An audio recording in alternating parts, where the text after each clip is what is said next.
Friends welcome to my channel. எல்லாருக்கும் happy morning. இன்னைக்கு birthday and wedding day celebrate பண்ணுற எல்லாருக்கும் நம்ம சேனல் சார்பாக வாழ்த்துக்களை சொல்லலாம். சரி வாங்க இன்றைக்கான எபிசோட் ரிவ்யூக்குள்ளே போயிடலாம்.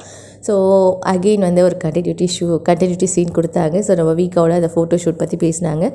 ஸோ பேசிகிட்டு இருக்கும்போதே நடுவில் கங்கா வராங்க. ஸோ கங்கா வந்து இந்த மாதிரி குமரன் வந்து மாமா வந்து கால் பண்ணாரா, ஸோ எனக்கு ஒரு 3 நாள் ஆகிடுச்சு அப்படின்னு சொல்லி அதை பற்றி கேட்குறாங்க. ஸோ குமரன் விஜய் வந்து சொல்கிறாரு, ஸோ அவர் எனக்கு பேசினாருங்க, சிக்னல் கிடைக்காத இடத்துக்கு வேலைக்கு போயிருக்காரு அப்படின்னு சொல்லி நம்மளுடைய விஜய் வந்து சொல்லி அவங்கள அனுப்பிச்சிட்றாங்க. ஸோ அடுத்து எங்கள் சித்தி வந்து அங்கே க்ளீன் பண்ணிகிட்ருக்காங்க. ஸோ சிந்துவை கூப்பிட்டு மேலே க்ளீன் பண்ணுன்னு சொல்கிறாங்க. அப்போ வந்து அவங்க கை தவறி கீழே போட்டு உடச்சிடுறாங்க. ஸோ அப்போ திட்டுறாங்க. ஸோ அவங்க முத்துமலர் வந்து அவங்க பொண்ணு அடிச்சிடுறாங்க. சிந்து உட்காந்து வெளியே அழுகுறாங்க. ஸோ அழுகும்போது காவேரி வந்து உனக்கு இது தேவையா, ஏன் இப்படி வந்து கஷ்டப்படுறீங்க அப்படின்னு சொல்லி கேட்குறாங்க. ஸோ அதுக்கு அப்பா இருக்கும்போதே எனக்கு கல்யாண ஏற்பாடெலாம் பண்ணாங்க. ஸோ அதுக்கப்புறம் வந்து இந்த மாதிரி அதான் அப்பா இறந்தவொடனே டக்குன்னு கல்யாண ஏற்பாடெலாம் பண்ணியிருக்காங்க. இந்த மாதிரி கடன் இருக்கிறதுனால அப்புறம் மாப்பிள்ளை வீட்டுக்காரங்களும் வேணான்னு சொல்லிட்டாங்க அப்படின்னு சொல்லி அவங்க ஒரு ஸ்டோரி வந்து சொல்லியிருக்காங்க. ஸோ காவேரி இதை கேட்குறாங்க. அதுக்கடுத்து வந்து இந்த பக்கம் வந்து நம்மளுடைய நிவினோட மீட்டப் சீன், நிவின் அண்ட் விஜயோட மீட்டப் சீன் வருது.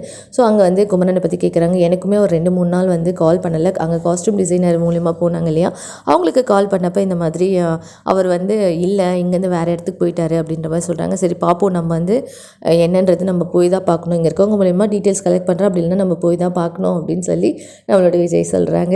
ஸோ அதுக்கடுத்து அகெயின் வந்து பார்த்திங்கன்னா நம்மளுடைய கங்கா வந்து மாமா என்னாச்சு தெரியல, ஸோ இந்த மாதிரி குமரனை பற்றி ஃபீல் பண்ணுறாங்க. அப்போ விஜய் வந்து இல்லைங்க நான் பேசினேங்க, நிவினை மீட் பண்ணேன், அப்போ வந்து நிவினுக்கு கால் பண்ணார், நாங்கள் பேசிட்டோம், அங்கே சிக்னல் கிடைக்கல அப்படின்னு சொல்லி நம்மளோட விஜய் வந்து சமாளிக்கிறாரு. ஸோ இதான் இன்றைக்கான எபிசோடு. ஸோ என்னென்னா இப்போ வந்து கங்காவோட சின்ன பொண்ணு தான் வந்து சிந்து. ஸோ அந்த பொண்ணுக்கே கல்யாண ஏற்பாடு வரைக்கும் பண்ணியிருக்காங்க. ஒரு பக்கம் இந்த பக்கம் குமரன் மிஸ்ஸிங்கு. இவங்க நிஜ ஃபேமிலியாக இல்லையானோ நமக்கு இன்னும் காமிக்கல. ஸோ குமரன் மிஸ் ஆகிருக்கும் போது கண்டிப்பாக பின்னாடி பேக்ரவுண்டில் ஏதோ ஒரு ஒர்க் பண்ணியிருக்காங்க அப்படின்ற மாதிரியுமே நமக்கு தோணுது.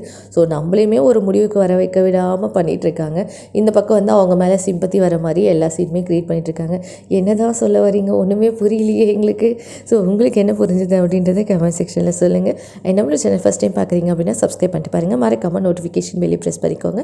அப்போ தான் நான் போடுற எல்லா தகவலும் எங்களுக்கு லைட்டில் வரும். நீங்கள் எந்த வீடியோ மிஸ் பண்ணாமல் பார்க்கலாம். தேங்க்யூ, பாய்.